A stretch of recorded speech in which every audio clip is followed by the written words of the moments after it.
우리가 우리 주변에서 잘 깨어지기 쉬운 것 중에 하나가 유리죠.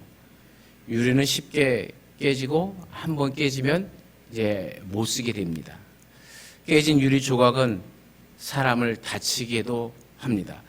그러나 그 유리만큼이나 깨어지기 쉬운 것이 있는데 그것이 바로 이 사람의 마음이에요. 마음은 온도가 조금만 달라져도 깨지고 서운한 말 한마디에 쉽게 확 무너져 버리기도 하죠. 그 상처 입은 마음은 깨진 유리 조각처럼 가까이 있는 사람들에게 또한 상처를 주기도 합니다. 이 마음처럼 약한 것이 있는데 그게 또한 관계이죠. 우리의 삶은 관계라고 할 수 있는데 이 관계도 쉽게 깨어질 때가 많습니다. 오랫동안 쌓아온 우정임에도 불구하고 한순간에 그 관계들이 와르르 무너지는 것을 볼 수가 있게 되어집니다.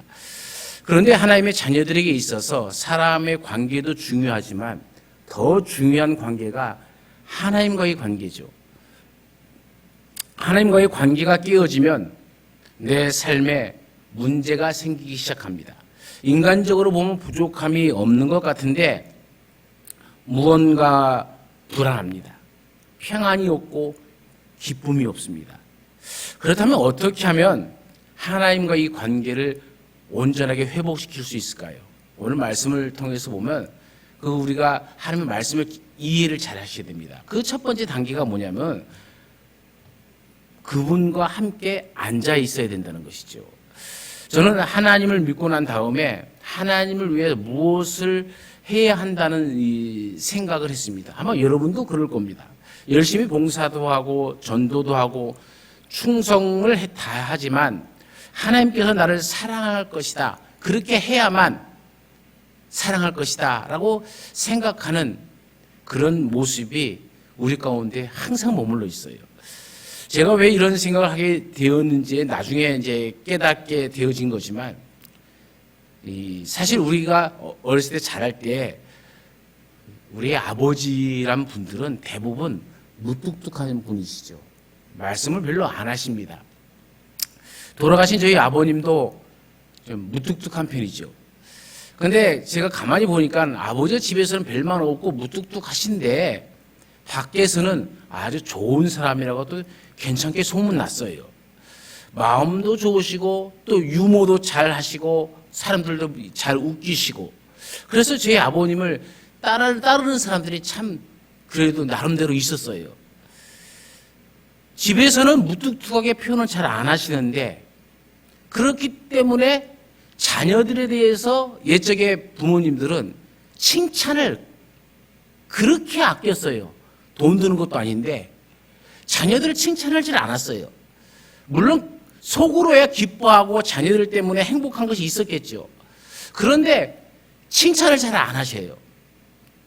그러다가 제가 대학을 졸업하고 군대 갔다 와서 신학대학교 대학원에 들어갔어요. 그럴 때 저희 아버님이 동네 분들과 교회 다니는 사람들과 또 친지들 앞에서 저를 얼마나 칭찬해 주는지 몰라요.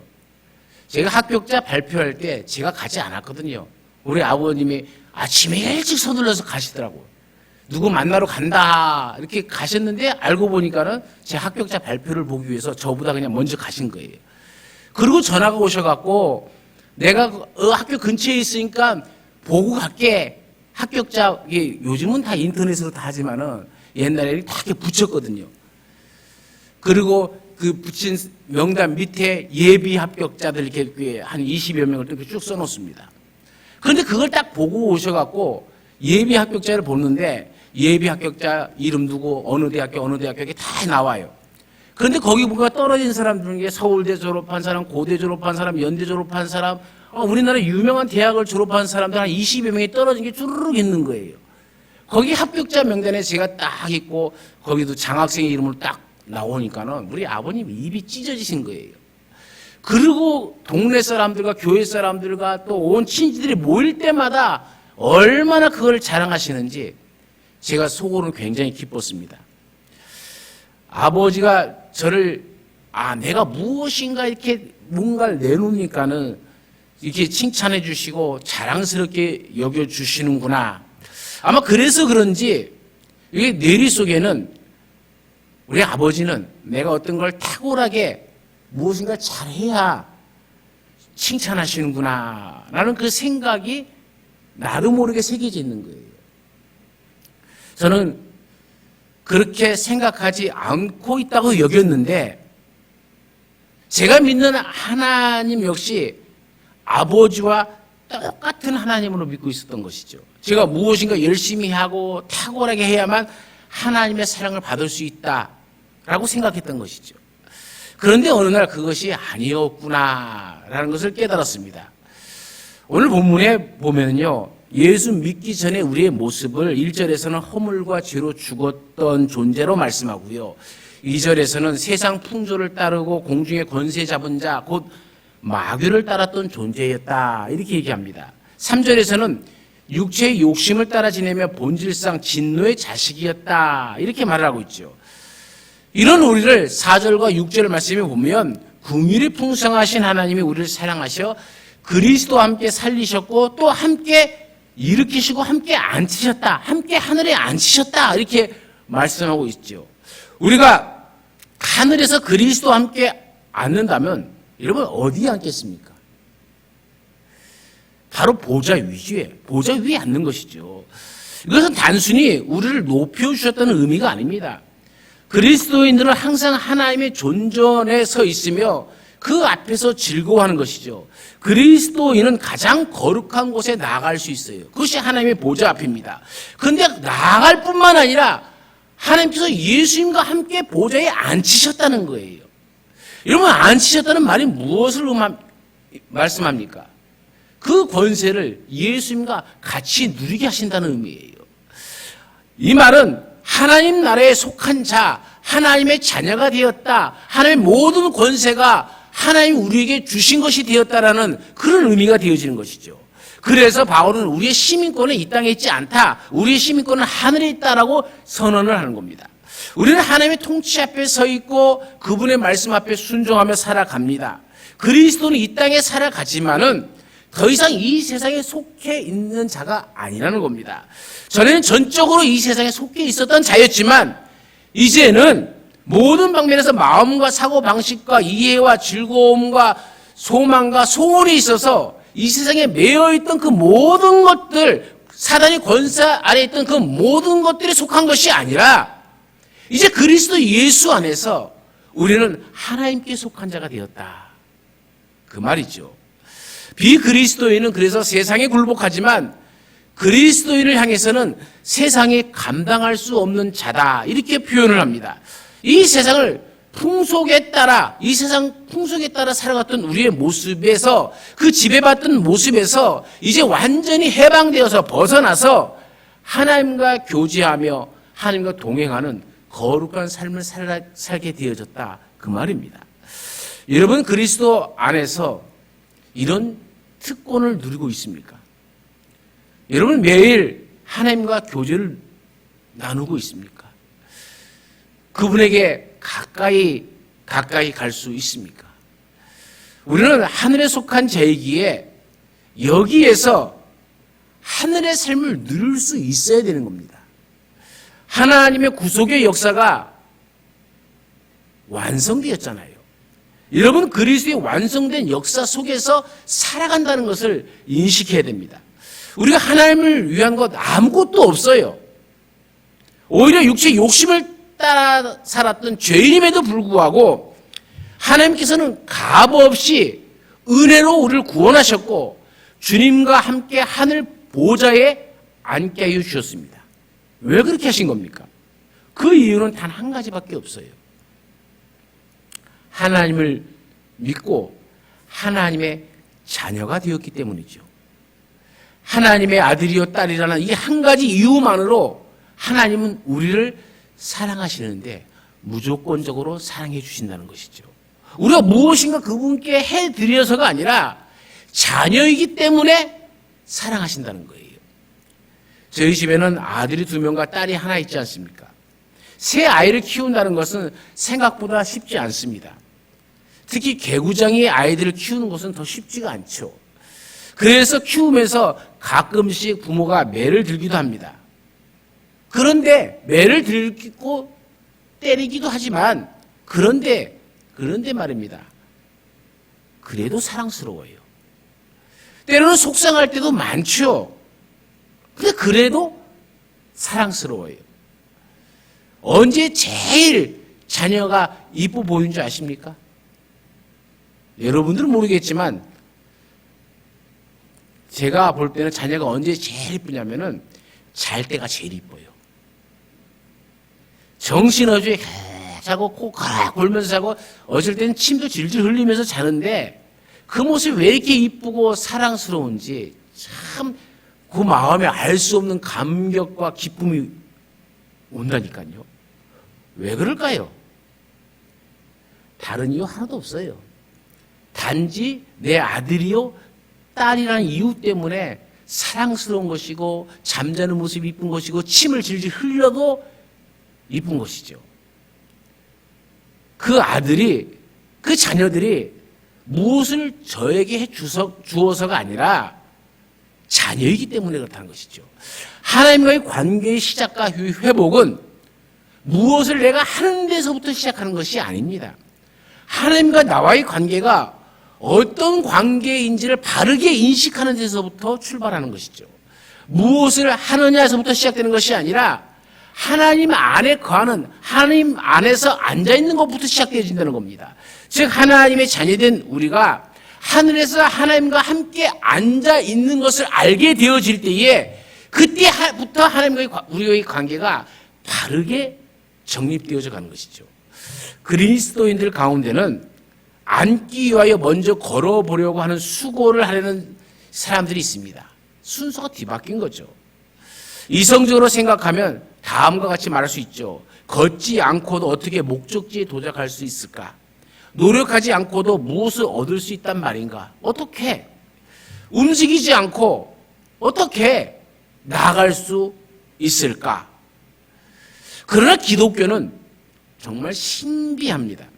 만약 우리가 처음부터 무엇을 하려고 시도한다면 아무것도 얻지 못하고 또 무엇인가를 얻으려고 한다면 모든 것을 잃고 맙니다.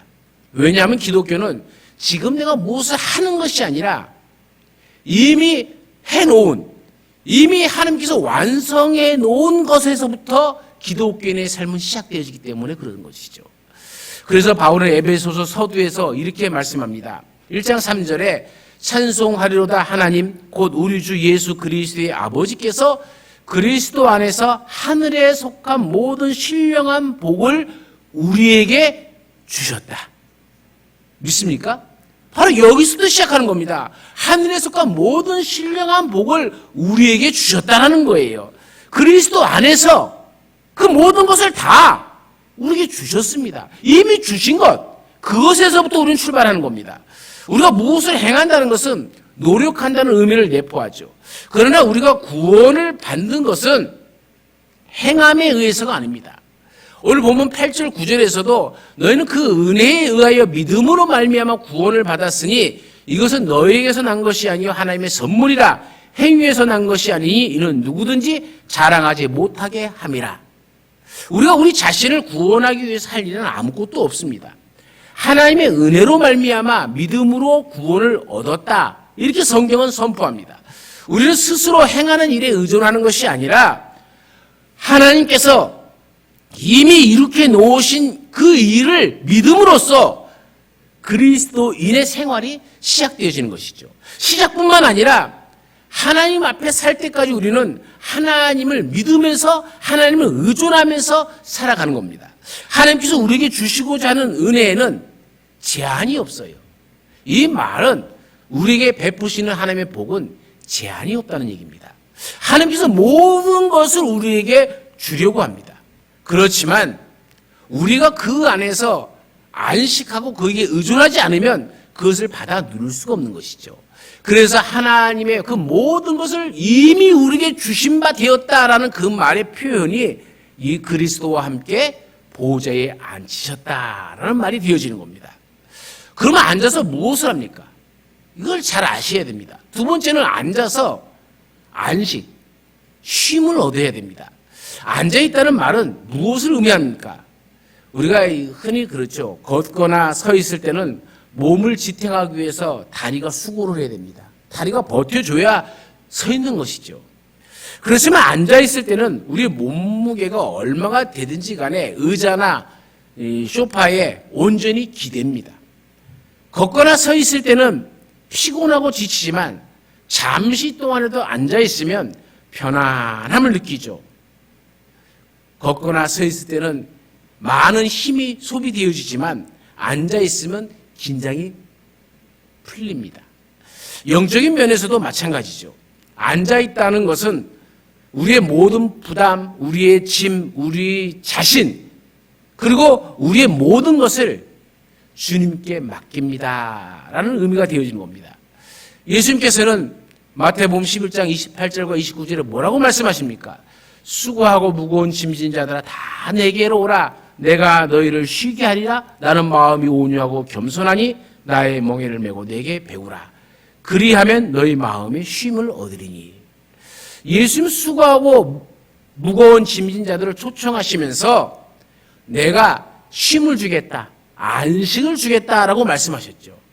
그리고 이 쉼이란 것은, 이 안식이란 것은 태초부터 내려온 하나님의 원리이죠. 하나님께서 세상을 창조하실 때 첫날부터 엿새 되는 날까지 일하시고 제7일에는 안식하셨습니다. 하나님께서는 엿새 동안은 많이 바쁘셨습니다. 그리고 그 모든 일을 마치신 다음에는 활동을 멈추셨습니다. 일곱째 된 날은 하나님의 안식일이 되었죠. 이것을 우리는 하나님의 안식이라 이렇게 얘기합니다. 그러나 아담의 안식은 어떠했습니까? 하나님께서는 아담을 6째 날 만드셨어요. 그죠? 6일 중 제일 끝날에 창조되었기 때문에 6일 동안 하나님께서 일하실 때 아담이 한 일은 아무것도 없어요. 그렇지 않습니까? 하나님의 7째 날은 아담에게 있어서 사실상 첫날이 되어지는 겁니다. 하나님께서는 엿새 동안 일하시고 그 후에 안식을 누리신 반면에 아담은 그의 생을 안식일을 받아들임으로 시작되어지는 겁니다. 아브라함 헷셀이라는 분은 안식이라는 책을 썼습니다. 이 책을 보면은 하나님께서 안식을 창조하셨다라고 말씀합니다. 실제로 안식일은 하나님을 위해서 아니라 인간을 위해 하나님이 제정하신 겁니다. 하나님은 졸지도 주무시지도 않으신 분이기 때문에 굳이 안식이 필요 없으신 분이죠. 우리는 하나님께서는 천지를 창조하신 그 원리를 통해서 하나님은 안식하시기 전에 일하셨음을 알 수가 있죠. 반면에 사람은 먼저 하나님의 안식 속에 들어가야 하고 그 후에야 일을 할 수가 있게 되어진 것이죠. 우리가 물에 빠진 사람을 구하는 2가지 방법이 있어요. 첫 번째는 물에 빠진 사람을 때려서 의식을 잃게 하고 끌고 나오는 거예요. 두 번째는 그가 발버둥 치며 소리치도록 내버려 두렸다가 힘이 다 빠지고 기진맥진해갖고 꼬르륵 푹 꼬르륵 푹 하고 쑥 들어갈 때 들어가서 끌고 나오는 것이죠. 물에 빠진 사람이 아직 힘이 남아있을 때 구출을 하려고 하면 어떻게 되겠습니까? 물에 빠진 사람들은 살기 위해서 구하러 온 사람을 있는 힘을 다해 꽉 붙들어 자기 손을 움켜쥐버리죠. 그러면 구하러 간 사람도 힘이 없어서 결국 둘 다 물에 빠져 익사하게 되어집니다. 종종 뉴스를 통해서 물에 빠진 사람을 구하러 들어갔다가 같이 사고를 당해서 죽게 되어지는 소식들을 듣게 되어집니다. 바로 그 이유 때문에 그렇죠. 하나님께서 일하시는 방법도 비슷합니다. 하나님께서는 우리를 구하시기 이전에 우리에게 힘이 완전히 없어질 때까지를 기다리고 계시는 거예요. 일단 우리가 몸부림을 멈추고 하나님과 함께 앉아있을 때의 일을 하나님께서 행하신다는 거죠. 여러분 보십시오. 마르다는 예수님을 자기 집으로 초청했죠. 마르다는 예수님을 대접하고 싶었습니다. 마르다의 초대를 받고 그 집에 들어가신 예수님이 가장 관심을 가지고 원했던 것은 집안 사람들이 말씀을 듣는 것이었죠. 그런데 마르다는 예수님을 모셨지만 예수님의 말씀에는 관심이 없었어요. 온전히 예수님을 대접하기 위해 마음이 분주합니다. 자기는 이렇게 예수님을 대접하기 위해서 분주하게 움직이고 있는데 가만히 보니까 마리아는 예수님 발 아래에 앉아서 예수님의 말씀을 듣고 있는 겁니다. 얼마나 얄미웠겠습니까? 나는 바빠 죽겠는데 저는 예수님 발 밑에서 꼼짝도 않고 예수님이 말씀하는 것만 듣고 있으니 화가 날 만하죠. 일도 도와주지 않고 말씀만 들으니까 이제는 화살이 예수님에게 향하죠. 그래서 예수님에게 뭐라고 얘기합니까? 예수님, 마리아에게 한마디 해갖고 나를 좀 도와주라고 하세요. 이제 예수님까지 자기가 가르치려고 들어요. 여러분, 이게 우리 인간의 모습입니다. 여러분이 보시기에는 누가 더 주님을 잘 섬기는 것 같습니까? 마르다입니까? 마리아입니까? 겉으로 보기에는 마르다가 훨씬 주님을 잘 섬기려고 하는 사람인 것 같아요. 그런데 예수님은 누구의 손을 들어주십니까? 마리아의 손을 들어주십니다. 그러면서 예수님께서 이렇게 말씀하십니다. 마르다야, 마르다야. 내가 많은 일로 염려하고 근심하나 그러나 몇 가지만 하든지 혹 한 가지만으로도 족하니라. 마리아는 이 좋은 편을 택하였으니 빼앗기지 아니하리라. 왜 주님은 마리아의 손을 들어주신 것일까요? 그것은 주님이 원하시는 것이기 때문에 그래요. 마르다는 자기의 입장에서 주님을 섬기고 있는 것입니다. 그 섬김은 오히려 주님의 사역에 방해가 되고 있다는 것은 생각지 못하는 거예요. 말씀을 전하고 있는데 자꾸 끼어들면 말씀의 흐름이 깨어지지 않습니까? 그런데 마리아가 주님을 섬기기 위해서 한 것은 무엇입니까? 아무것도 없어요. 단지 말씀을 듣는 자리에 앉아 있었습니다. 마리아가 주님을 섬기기 위해서 나서서 아무것도 한 것은 없습니다만은 한 가지 주님의 말씀에 귀를 기울이고 있다는 거예요. 이런 마리아는 주님께 칭찬받는 겁니다. 좋은 것을 택하였다. 이렇게 칭찬받고 있지 않습니까? 간혹 제가 신방을 가도 꼭 이와 같은 상황이 발생해요. 제가 신방하기 전에 항상 얘기합니다. 먹는 게 중요한 게 아니까 그 가정해 주시는 말씀을 잘 들으세요 라고 해도 말씀을 전하는 중에 물 끓는 데가 포트 끓어 뭐하고 그러면 말씀을 전하는 저도 정신이 없어요. 정신이 없어져 버리는 겁니다. 가만히 앉아서 말씀 들으세요. 안 먹어도 아무 상관없습니다 라고 하는데 꼭 마르다와 같이 그래서 자기 만족, 자기는 이렇게 잘 섬겼다. 그런데 제 입장에서 보면은 하나도 섬긴 게 아니에요. 저는 말씀을 전하기 위해서 그 가정에 간 거지 먹으러 간 게 아니잖아요. 예수님도 똑같은 거 아닙니까? 저는 누구 닮아서 그러냐면 예수님 닮아서 그래요. 말씀을 듣는 걸 더 좋아하지 뭐 대접받는 걸 더 좋아하는 것이 아니라는 것을 좀 알아주었으면 좋겠어요. 대접하려면 미리 해놓든지 하지 말든지 그냥 말씀을 잘 듣는 것이 목사님을 가장 잘 대접하는 것이다. 이렇게 생각하면 좋겠다라는 생각이 들어요. 오늘 마리아가 그것 때문에 칭찬받고 있는 건 아닙니까? 오늘 우리도 예수님이 무엇을 기뻐하는지를 알아야 됩니다.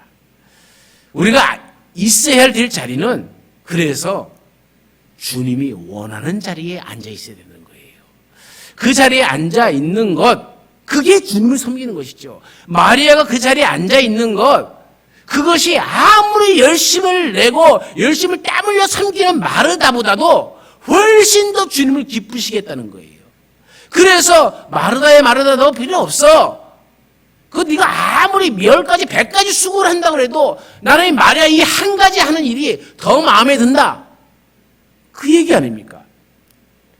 아무리 내가 힘들고 애쓰게 한다 할지라도 주님이 원하시지 않는 것이라면 오히려 그것이 주님의 사역에 방해가 되고 있다는 것을 우리가 알아야 됩니다. 요한복음 15장에는 포도나무 비유가 나오죠. 하나님은 농부시고 주님은 참 포도나무이고 우리는 가지라 이 말씀합니다. 그리고 15장 5절 말씀에 나는 포도나무여 너희는 가지라 그가 내 안에 내가 그 안에 거하면 사람이 열매를 많이 맺나니 나를 떠나서는 너희가 아무것도 할 수 없습니다. 가지는 포도나무를 떠나면 아무것도 아닙니다. 불쏘시개밖에 쓰여질 데가 없습니다. 가지가 아무리 열매를 맺으려고 해도 포도나무에 붙어 있지 않으면 열매를 맺을 수가 없죠. 가지는 나무는 포도나무에 붙어 있어야 열매를 맺을 수 있는 것이죠. 가지된 우리가 해야 할 일이 무엇이겠습니까? 포도나무 대신 예수님께 잘 붙어 있는 것이죠. 먼 거리를 걷다 보면은 힘도 많이 들고 시간도 많이 걸립니다. 그러나 버스를 타면 훨씬 빨리 도착하고 힘도 그렇게 들지 않습니다. 버스 안에서 버스가 움직이는 대로 걷거나 달릴 필요도 없잖아요. 그냥 가만히 앉아 있으면 가죠. 버스 안 타봤어요? 가만히 그 자리에 앉아 있으면 내가 원하는 목적지까지 다 가지 않습니까? 우리는 예수 그리스도라는 이 버스에 타고 가만히 앉아 있으면 됩니다. 그분께서 우리를 인도하시고 또 안내하실 것입니다. 아직도 인생의 운전대를 내가 잡고 내가 끌고 가려고 하는 분들이 계십니까? 주님께 내어드리십시오. 그리고 옆에서 주님이 운전하시는 대로 가만히 앉아 있으십시오. 우리는 어떤 길로 갈지 모르지만 우리의 길 대신 예수님께서 직접 운전을 하시니 가장 좋은 길로, 가장 바른 길로 인도하여 주실 줄로 믿습니다. 그런데 오늘 말씀을 들으면서 여러분 오해하지 말아야 될 것이 있어요. 저는 여러분에게 하나님 앞에서 계속 앉아 있어야 한다는 것을 말씀드리는 것이 아닙니다. 쉼만 가져야 된다는 것을 말씀드리는 것이 아니에요. 우리가 하나님과의 관계를 다시 회복하려면 무엇을 하려고 하는 것이 아니라 먼저 해야 할 일, 그것이 하나님과 함께 앉아 있어야 된다는 것을 말씀드리는 겁니다. 내가 원하는 자리가 아닌 하나님께서 원하는 자리에 앉아 있어야 된다는 것을 말씀드리는 겁니다. 하나님은 먼저 무엇을 하기를 원하신 것이 아니라 먼저 우리가 하나님께 앉아 있는 것, 그것을 원하신다는 것이죠. 이제 우리는 안식을 얻었다면, 쉬어서 힘을 얻었다면 이제는 맡겨주신 사명을 감당하는 자리로 나아가야 되는 것이죠. 계속 그 자리에 앉아 있어야 된다는 말이 아닙니다. 마가복음 3장 13절부터 15절 말씀에 보면 예수님께서 제자들을 세우신 목적에 대해서 이렇게 말씀하죠. 산에 오르사 자기가 원하는 자들을 부르시니 나아온지라. 이에 12를 세우셨으니 이는 자기와 함께 있게 하시고 또 보내사 전도도 하며 귀신을 내쫓는 권능도 가지게 하려 하심이니라. 이 말씀을 보면 예수님께서 제자들을 세우신 그 첫 번째 목적이 자기와 함께 있게 하기 위함이다. 이렇게 말씀합니다. 그리고 난 다음이 전도입니다. 예수님이 외로워서 제자들과 함께 있고자 하는 것이 아니지 않습니까? 예수님은 사역보다 더 중요한 것, 그것이 예수님과 함께 하는 것임을 알려주고 싶었던 것이죠. 그러나 우리가 하나님과 함께 앉아서 쉼을 얻고 힘을 얻었다면 이제는 언제까지 앉아있는 존재가 아니라 일어나서 하나님의 말씀을 지키고 행해야 되는 것이죠. 하나님과의 관계를 회복했다면 이제는 세상을 향해 나아가야 됩니다. 하나님께서 우리에게 맡겨주신 그 사명을 감당해야 되는 것이죠. 부활하신 예수님은 승천하시기 전에 마태복음 28장 18절부터 20절에서 길게 이렇게 말씀하시지 않습니까? 하늘과 땅의 모든 권세를 내게 주셨으니 그러므로 너희는 가서 모든 민족을 제자로 삼아 아버지와 아들과 성령의 이름으로 세례를 베풀고 내가 너희에게 분부한 모든 것을 가르쳐 지키게 하라. 볼지어다 내가 세상 끝날까지 너희와 항상 함께 있으리라. 예수님께서는 내가 너희에게 분부한 모든 것을 가르치고 지키게 하라 말씀하셨잖아요. 야고보 사도도 행함이 없는 믿음은 죽은 믿음이라고 분명히 말씀하고 있습니다. 사랑하는 여러분, 하나님과의 관계를 회복하기를 원하신다면 무엇을 하려고 하는 것이 아니라 먼저 하나님과 함께 앉아 있어야 되는 겁니다. 거기서부터 출발하는 겁니다. 주님 앞에 내 무거운 짐을 내려놓고 참된 안식을 통해서 힘을 얻어야 됩니다. 그리고 안식을 통해서 힘을 얻었다면 이제 다시 일어나서 내게 맡겨주신 사명의 길로 나아가야 되는 것이죠. 여러분은 지금 어디에 있습니까? 어느 것이 여러분의 자리입니까? 저와 여러분이 하나님과 함께 앉음으로 인해 힘을 얻었다면 하나님께서 맡겨주신 그 사명을 잘 감당하여서 하나님 앞에 섰을 때에 칭찬받고 그 일로 말미암아 하나님의 은혜가 영원토록 우리 가운데 머물기를 간절히 축원합니다. 우리 가운데 함께 하신 하나님, 우리의 삶을 통해서 무엇을 하나님 앞에 기쁘게 할 수 있겠습니까? 하나님이 정말 원하는 것은 먼저 하나님과 앉아있는 것입니다.